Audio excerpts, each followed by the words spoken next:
our beloved founder, was born a slave in Delaware. Yes, slavery did exist in the North until the early 1800s. They don't have to teach you that in school, but that's true. In 1760. And he was known by the name of Negro Richard. But at the age of 20, he managed to do some side jobs to where he raised the money to purchase his precious freedom. And he gave himself a new name of dignity, that of Richard Allen. And as with most African Americans in those days, he was unable to receive an education. But somehow, through the blessings of God, he managed to learn how to read. And when you read and listen to the language that he used in his sermons, he had a vocabulary that would put many of us who had an education 200 years later to great shame. And with his love for the scriptures, he moved to Philadelphia, where with his friend Absalom Jones, they attended St. George Methodist Episcopal Church in Philadelphia. And as the story goes, they were about to kneel at the altar, where the ushers of the church told them that colored people, in the language of that time, could not sit there. These men grabbed onto the altar and refused to leave, until finally, rather than submit to this dishonor, Richard Allen, Absalom Jones, and the rest of the blacks in the congregation got up and walked out of that church, where they soon raised some money and purchased some land that we now know today as Mother Bethel, African Methodist Episcopal Church in Philadelphia.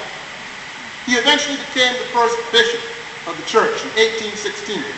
And in 1818, he came here to Charleston and joined Morris Brown in establishing Hempstead AME Church on the corner of Reed and Hanover Streets. Hempstead AME Church is today known as our beloved Mother Emanuel. But Richard Allen was not just a preacher. In fact, he wasn't the first black American preacher. That honor belonged to our Baptist brothers, Reverend George Lee, who, along with a fellow Charlestonian by the name of Reverend Andrew Bryan, established First Baptist African Baptist Church down in Savannah, Georgia, which still exists. But Richard Allen, however, was the first leader and spokesman for the rights of black Americans. He gave a sermon to slave owners that went in part like this. These are his exact words. When you are pleaded with, do not reply as Pharaoh did, wherefore do ye Moses and Aaron let the people from their work? Behold, the people of the land are now many, and you make them rest from their burdens. We wish you to consider that God himself was the first pleader of the cause of slaves. If you love your children, if you love your country, if you love the God of love, clear your hands from slavery. Burden not your children or your country with them. My heart has been sorry for the blood shed of the oppressors as well as the oppressed.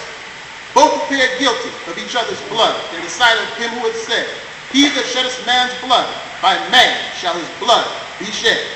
Mind you, this is a man who did not have a formal education, speaking 200 years ago, making that bold plea to the slave owners of these United States. Not only that, it's a very little known fact that it was the Reverend Richard Allen who gave the eulogy for George Washington.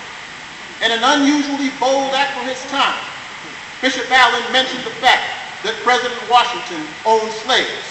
However, he did give mention to the fact that his deathbed wish, which was carried out, were for those people to be free, which they were. And so there are a number of things, there are other reasons that we have to honor him too. He also made a very bold speech near the end of his life in 1829. You see, they had this thing called the American Colonization Society, in which the goal was to rid the country of free blacks because they felt that they were a bad influence on the slaves. And so they would ship them off to Liberia. But Brother Richard Allen and many of them said no to that. This is a sermon that Brother Allen preached to that effect in 1829. We were stolen from our mother country and brought here.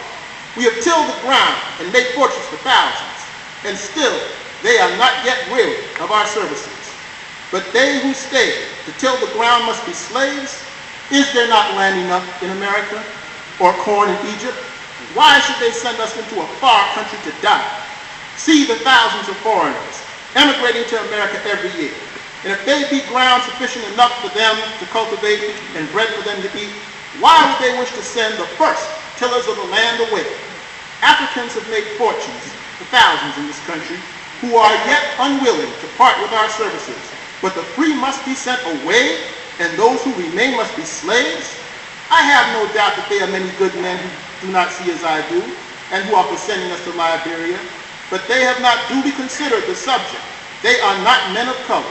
For this land, which we have watered with our blood and our tears, is now our mother country, and we are well satisfied to stay where wisdom abounds and the gospel is free.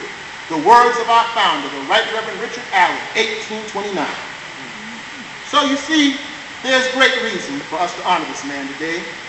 Before there was Frederick Douglass, before there was Adam Clayton Powell, before there was Martin Luther King, before there was a President Obama, Bishop Richard Allen, who rose himself from slavery and learned to read only through the help of God, fought for us, spoke for us, fought for us, as well as for all mankind. So in my conclusion, it is appropriate to have these ceremonies so that they may be an example for the youth. For if a man with so few advantages could go so far 200 years ago, what can we do today? We must tell their stories, or men this wise shall be no more. And on that note, I hope that the young people who are listening today follow this great example, and that God may forever smile upon you. And on that note,